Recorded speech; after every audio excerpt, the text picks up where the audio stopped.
Good morning, ladies and gentlemen. I apologize for complication with laptop.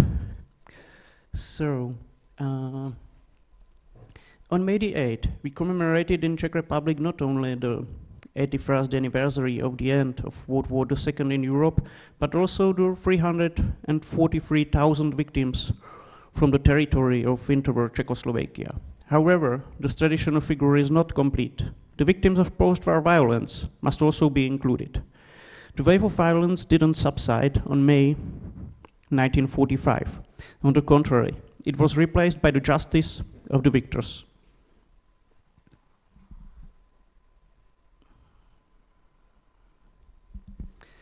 By the legal framework for the expulsion of the German population and the punishment of Nazi war criminals and local collaborators was still being developed, the so-called wide expulsion of German from liberated Czechoslovakia began in the spring and summer months. Although this were partly a spontaneous act of relation of the Czech population, we must note that it was actually carried out in an organized manner, as the Czechoslovak armed forces played a significant role in the expulsion, often with the knowledge, or at least tacit consent in the highest state authorities. All of this was, of course, accompanied by various acts of violence, and according to the latest research, they so-called excesses claimed 8,000 of lives by the end of 1945. Plans for the organized and human transfer of the German population began to take shape only after the conclusion of the Big Three conference held in Potsdam near Berlin from July to August 1945. The Allied Control Council approved a plan under which, starting at the end of 1945, the transfer of German was to take place not only from Czechoslovakia, but also from Poland and Hungary. In the case of Czechoslovakia, this was to involve 750,000 people who were to be sent to the Soviet occupation zone of Germany, and another 1,700,000 to the American occupation zone in Bavaria. The directive regarding the future conduct of the expulsion, which established rules and wide limits for personal belonging to, among other things, prohibited the separation of families, was approved by the Czechoslovak government on December 1945. The first organized transport carrying 1,200 Czechoslovak Germans then departed from Mariánské Lázně, Western Bohemia, on January 1946.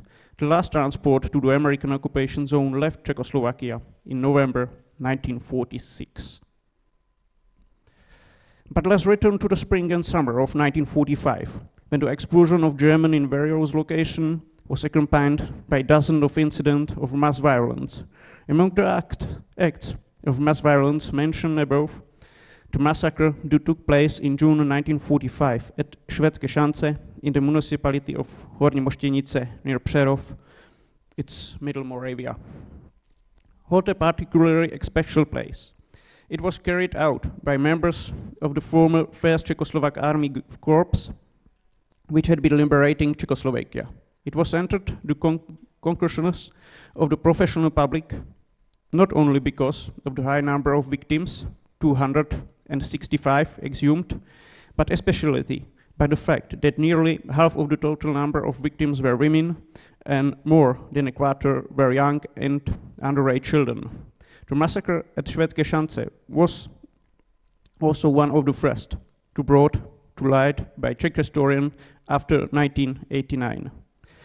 Of course, it's no longer possible today to determine with absolute certainty exactly how the massacre near Přerov unfolded. However, recent research in Czech and Slovak archives had made it possible, at the very least, to film in some of the gaps and focus of the specific phase of the perpetrators and accomplice of the crime. Some of the main perpetrators were later brought to trial, and not only their testimonies and court records have survived to these days, but also personal and present documents, some of which were declassified and made available only at my express request. These previously unknown materials contain information on the imprisonment of the individual involved, as well as unique photographs that allow us to put a face to the perpetrators.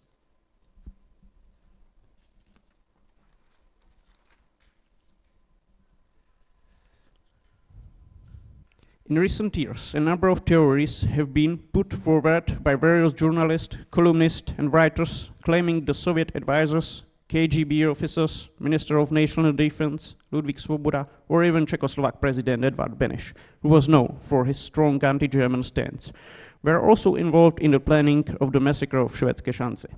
However, based on a study of surviving sources, this theory must be resolutely rejected and dismissed as an unfounded fabrication.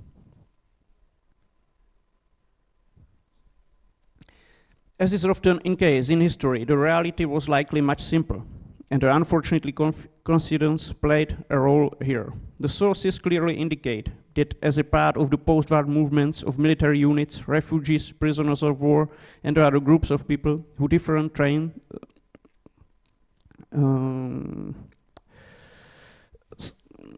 two different trains happened to meet on the same day at the railway junction in Přerov.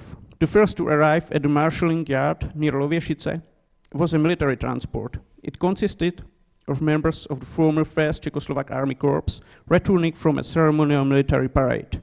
The commander of the transport was Captain Eugen Zurovčík, a sadistic officer who during his service in the Slovak army from 1939 to 1944 had demonstrably committed acts of violence against his subordinates and prisoner of war. Contrary of the original plan, the journey to Slovakia took 7 days. The train traveled along the route Česká Třebová, Přerov, Břeclav. However, the military train had to wait 3 days at a station in Přerov because the track to Bratislava were not clear. Meanwhile, a train carrying mainly Carpathian Germans stopped on one of the side tracks. They were returning to their home village from northern and northwestern Bohemia, where they had been evacuated in 1944, ahead of the advancing front. This repatriation transport was ethnically very diverse. In addition to Carpathian Germans, also included Hungarians and Slovak from the Spiš region, as well other villages in central Slovakia. These were often people who mixed marriage in unclear ethnic backgrounds who spoke several languages: German, Hungarian, Slovak, and so on.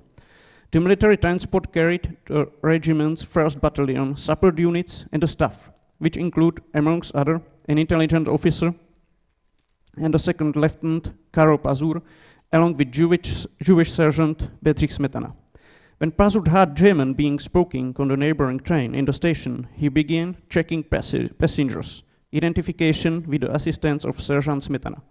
Without detailed interrogation or any evidence, selected individuals were labeled as fascist and entire families were dragged off the train. Pazur even claimed to transport Commander Zurovčík that one soldier had personally recognized several Germans who had fought against partisans in 1944 and that they were members of the SS.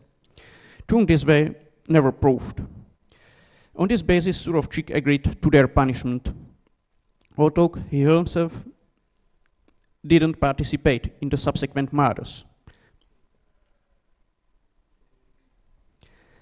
While Pazur and Smetana followed with Commander Zurovčík's first order to carry out the planned execution at night, the same couldn't be said for the involvement of the civilian population. In the meantime, Pazur had gone to nearby Lověšice, where, under threat of violence, he demanded that the chairman of the local national committee to provide about 30 local men to dig a grave. The chairman therefore issued a circular ordering specific men to participate in the operation.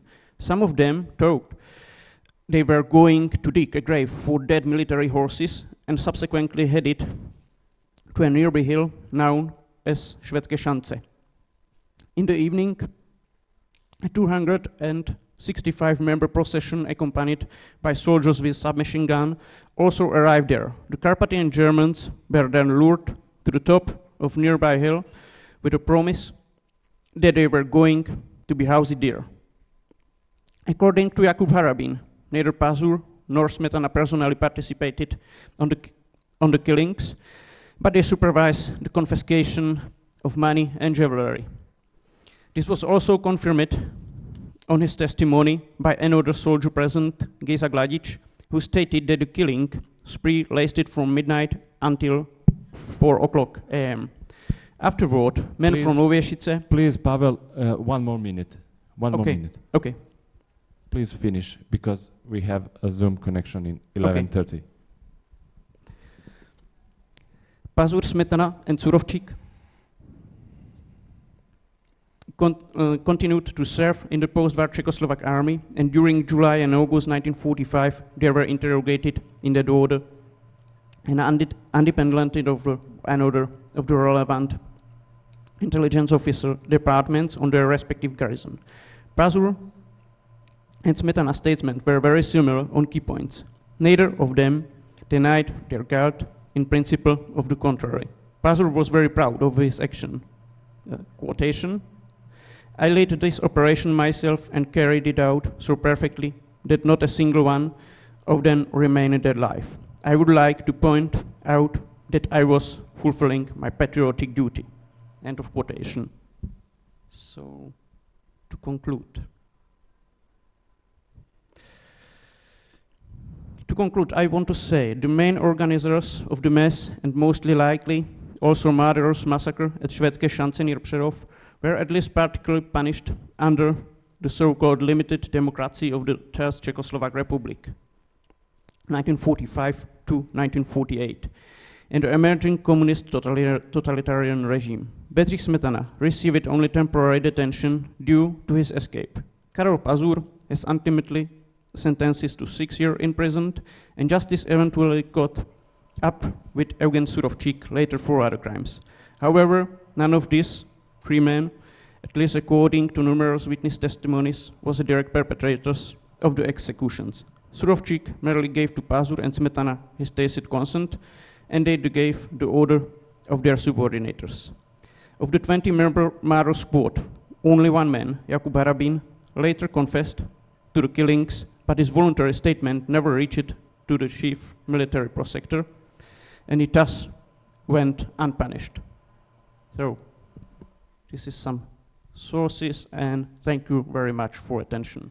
Hvala puno.